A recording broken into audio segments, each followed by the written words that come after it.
নমস্কার বন্ধুরা, সীমা কিচেনে স্বাগত জানাই। আজ আমি আপনাদের খুব সুন্দর একটা পকোড়া রেসিপি দেখাবো মাত্র একটা ডিম দিয়ে। আপনারা প্লিজ পুরো ভিডিওটি দেখবেন আর ভালো লাগলে লাইক কমেন্ট শেয়ার করবেন। দেখুন, প্রথমে একটা ডিম নিয়ে নিয়েছি। এইভাবে বন্ধুরা বানিয়ে দেখবেন, খুব ভালো লাগবে। এই পকোড়াটা বাড়ির সবাই খুব পছন্দ করে।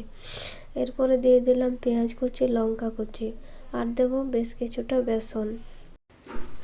আমার খুব সর্দি করেছে, যাই হোক দেখুন ভিডিও তো ছাড়তেই হবে। এরপরে আমি দিয়ে দিলাম হলুদ, এরপরে দেব পরিমাণ মতো লবণ আর দেবো অল্প ধনেপাতা কুচি আর দেবো একটা আলু সিদ্ধ। এর মধ্যে আলু সিদ্ধটা দিয়ে তারপর আর জল লাগবে না। এরপর এটা ভালোভাবে মেখে নেব।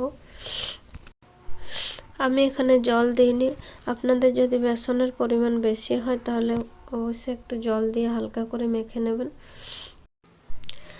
মিশ্রণটা এরকমভাবে রেডি করে নিয়েছি দেখুন। এরপরে দিয়ে দেবো কড়াইয়ে সরষের তেল। এই বড়াগুলো আপনারা সাদা তেল দিয়েও ভাজতে পারেন, তবে আজ আমি এটা সরষের তেল দিয়েই বানাচ্ছি। এইভাবে ছোট ছোট বলের মতো করে ছেড়ে দেব।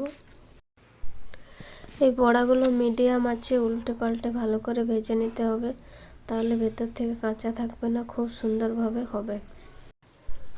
মিডিয়াম আঁচে উল্টে পাল্টে বড়াগুলো লাল লাল করে ভেজে নিয়েছি, মুচমুচে খুব সুন্দর হয়েছে। এরপরে আমি বড়াগুলো তুলে নেব।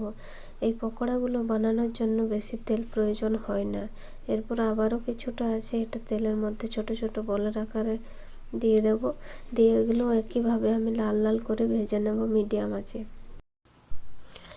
একইভাবে দেখুন আমার সমস্ত বড়াগুলো ভাজা হয়ে গেছে। এরপরে এগুলোও আমি তুলে নেব। এইভাবে করে বানিয়ে খেয়ে দেখবেন, ছোট থেকে বড় সবারই খুব পছন্দ হবে এই বড়া রেসিপিটা।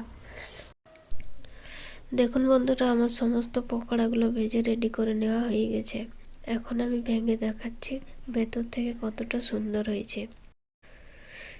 দেখুন খুব সুন্দর হয়েছে। এইভাবে অবশ্যই বানিয়ে খেয়ে দেখবেন, বাচ্চাদেরও খুব পছন্দ হবে বিকেলবেলা সন্ধ্যার সময় চায়ের সাথে।